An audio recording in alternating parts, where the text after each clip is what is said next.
அரசாங்கம் தேவனாலே ஏற்படுத்தப்பட்டது. ராஜாக்களும் தேவனாலே ஏற்படுத்தப்பட்டவர்கள், அதிகாரிகளும் தேவனாலே ஏற்படுத்தப்பட்டவர்கள். ரோமர் 13:1 சொல்கிறது, எந்த மனுஷனும் மேலான அதிகாரம் உள்ளவர்களுக்கு கீழ்ப்படிய கடவான், ஏனென்றால் தேவனால் என்றே ஒரு அதிகாரம் இல்லை. உண்டாயிருக்கிற அதிகாரங்கள் எல்லாம் தேவனால நியமிக்கப்பட்டு இருக்கிறது. அப்போ இந்த பூமியில இருக்கிற எல்லா அதிகாரங்களும் யாரால நியமிக்கப்பட்டு இருக்கிறது? தேவனால. யோசிங்கள், தேவனால நியமிக்கப்பட்ட அதிகாரிகளிடத்தில் உதவிக்காக செல்ல வேண்டுமா, இல்லை நியமிக்கப்பட்டவர் இடத்தில் செல்ல வேண்டுமா?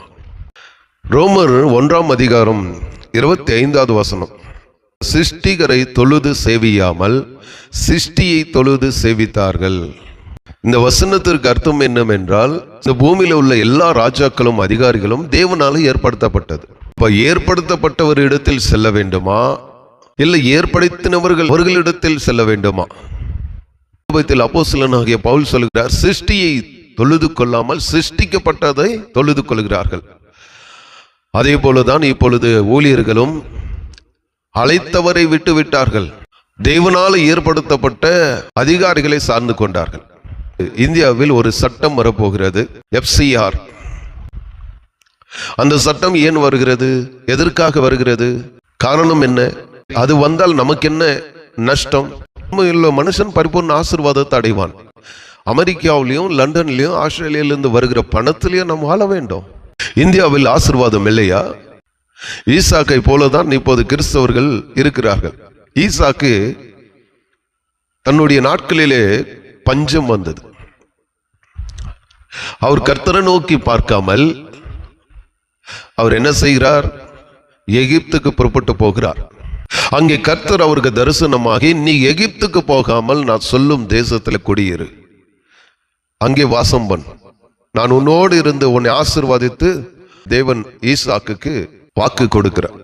வெளிநாடுகளில் இருந்து வருகிற பணத்தினால் தான் ஊழியம் செய்ய வேண்டுமா? தேவன் அனுமதி இல்லாமல் எந்த சட்டமும் இந்தியாவிலோ இல்ல உலகத்தில் ஏற்படுத்த முடியாது. ஒன்று தெரிந்து கொள்ளுங்கள், கிறிஸ்தவர்கள் தேவனுடைய அனுமதி இல்லாமல் இந்த பூமியில எந்த ஒரு காரியம் நடக்காது. இந்த உலகம், இந்த பூமி யாருடையது? கர்த்தருடையது. ராஜாக்கள் யாருடையவர்கள்? கர்த்தராலே ஏற்படுத்தப்பட்டவர்கள். அதிகாரிகள் யார்? கர்த்தராலே ஏற்படுத்தப்பட்டவர்கள். கர்த்தன் நகரத்தை காவல்காரராகில் காவல்காரன் விழித்திருக்கிறது விருதா. இந்த வசனத்தை கவனமாக கேளுங்க.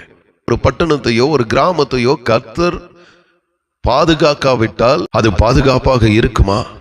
அதுபோலதான் தேவன் அனுமதி இல்லாமல் இந்த சட்டம் இந்தியாவில் வராது. நினைக்கிறீர்கள் ஊழியர்கள், நாம் போராடினால் நிச்சயமாக நமக்கு சாதகமாக மாறும் என்று நினைக்கிறார்கள். தவறு. நம்மை தேவன் எதற்காக அழைத்தார்? ஊழியத்திற்கு அழைத்தாரா, இல்லை ஊழியத்தை பிசினஸாக மாற்றுவதற்காக அழைத்தாரா? FCR வந்தால் ஏன் பயம்? வரட்டுமே, வந்தால் என்ன தவறு? அப்போதுதானே தெரியும் உண்மையுள்ளவர்கள் யார் என்று, பொய்யான கிறிஸ்தவர்கள் யார் என்றும் உண்மையுள்ள கிறிஸ்தவர்கள் யார் என்றும் அந்த சட்டம் வரும்போது தானே தெரியும்.